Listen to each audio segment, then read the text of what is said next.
Hello, ladies and gentlemen. We're talking about Chapter 2, Section 1, which is basically motion.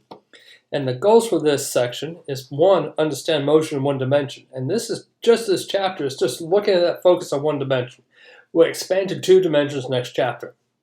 And with this, we're going to do one of three things for this section. One is learn how to predict velocity given acceleration and/or distance and time. Then learn how to predict acceleration based on time, distance, and velocity. And then look at distance or displacement as it may be. Now, this is what we're trying to do today in this chapter, in this part of the chapter. So the first thing is, what is motion? Motion is, by definition, a displacement of an object as a function of time. So we're looking at how an object moves in terms of physics. And we're going to look at the x, y, and z dimensions, in our case, just the x. And we're going to look at time as our fourth dimension. So something has to move through time. If it's standing still as a function of time, there's no motion. The object is standing still. And then another definition that's very important in physics is called frame of reference. What's the location of objects in space and time? That's going to be important. Now let's go to the next slide, and we're going to do some drawing. And let me make sure I have my pen. It looks like it, but I want to double check. Yeah, I got a pen. All right, so if we look at our frame of reference and say we have somebody on top of a cliff or top of a building. And he's got a parachute. He's one of these jumpers that comes in, and he's going to jump off and parachute down.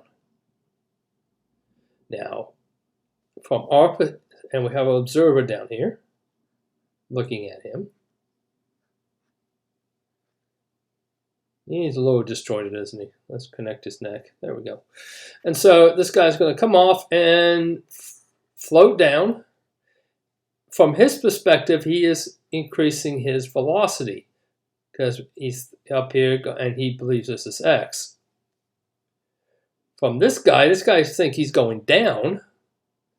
His velocity is increasing in the negative direction because we think positive is up and negative is down. So based on his perspective, though, on that person's perspective or the object's perspective, this is what I mean by frame of reference. The frame of reference is going to be key in answering some of these problems.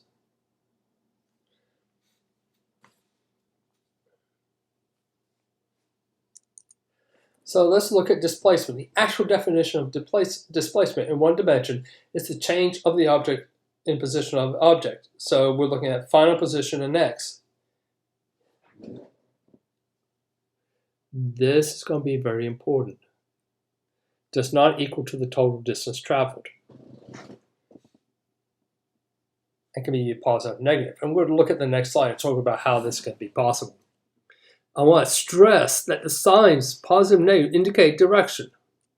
So in this slide, I'm going to draw a horizontal line, somewhat horizontal. In the middle, we're going to call this 0. This is our 0 point. If this is a number line, 1, 2, 3, this is positive 3. By convention, positive is always on the right-hand side. And by convention, negative is on the left. So if we start here, and I'll change my pen color to make this a little bit more clear what I'm trying to do. So we're looking at blue now.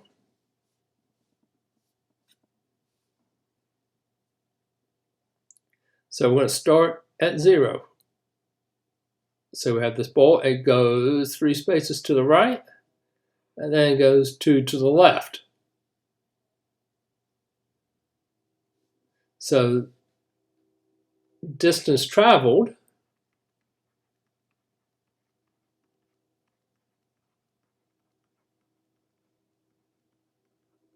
is going to be plus 3, and then we end up at 2 to the left, so he moved 5 spaces.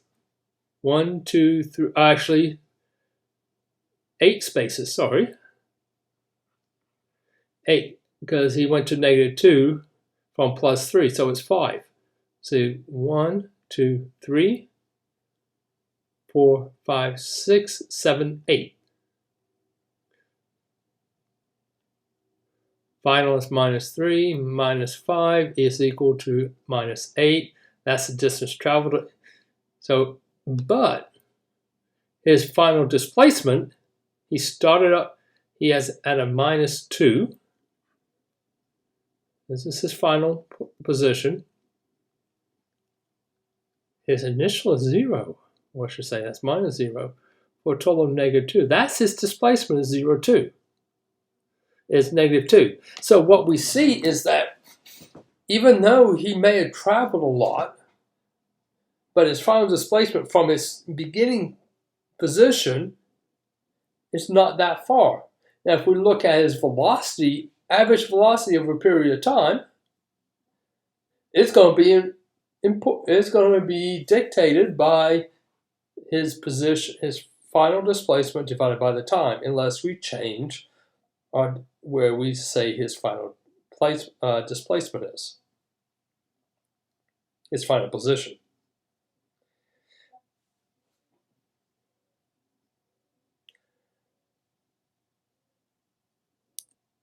Now we're going to look at velocity. Velocity is the change of position as a function of time. So now we're taking that x direction and dividing it by the fourth dimension, divided by time. It's going to have a magnitude and direction, therefore it's a vector. So anytime we talk about a vector, it's going to have a magnitude and direction. So the magnitude by itself is actually called the speed. Our we have a bad thing about this, and even I do it as well. Sometimes I use speed and velocity as the same thing. And we do that because we know that, one, the direction doesn't matter. I'm going 50 miles an hour. Do I care what the direction is? No. But I'm going 50 miles an hour in a north direction, going north, that means now that's a vector. And that is an important distinction to make in physics. When do we use the magnitude only, or when do we start using the vector? Now, in this one dimension, we're going to look at doing everything into one dimension, then we're going to have a positive and negative. And therefore, velocity is going to be positive and negative.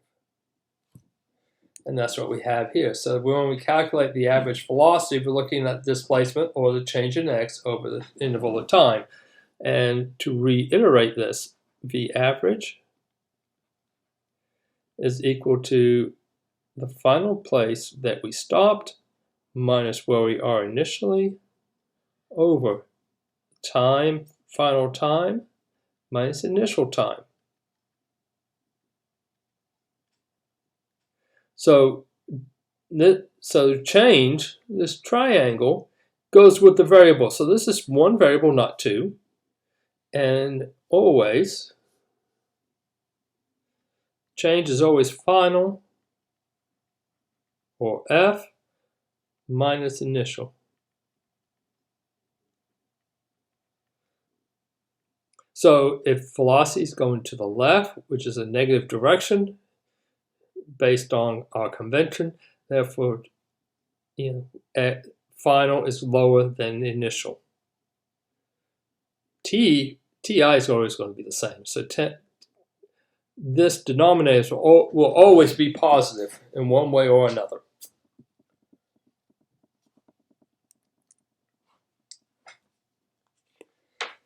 Now we're going to look at graphs. We're going to interpret a graph. So what we're going to do, we're going to look at graphs right now. This is time, and this is displacement. So if we have a positive slope, positive correlation, time with x, slope is the change in x over the change in time. So slope is our velocity. And since this is a straight line, acceleration is going to be 0. So we're going at a constant velocity at this point. We'll talk about acceleration, how to deal with acceleration later. Let's change the pen color a little bit. Let's go to red. If we have the slope being negative, that means our velocity is negative. Change in x over change in time, it's going to become negative. This is, again, a constant velocity, no acceleration is observed. Straight line means there's no velocity. X, the slope is 0. X is not changing as a function of time, so it's just standing still. So positive velocity, negative velocity, and this is 0.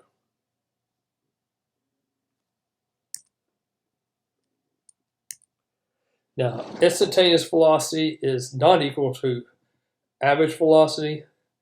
Instantaneous velocity is the velocity of an object at that particular place in time and space.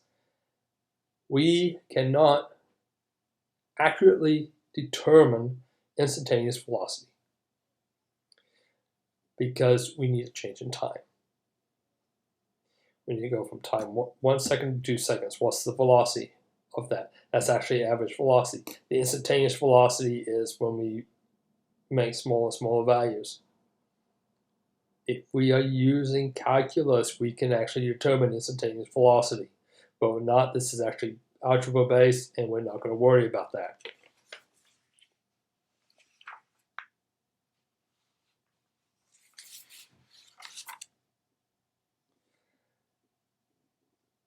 Now, this is the end of the lecture. If you have any questions, please get a hold of me, either by Zoom or email or text. Thank you.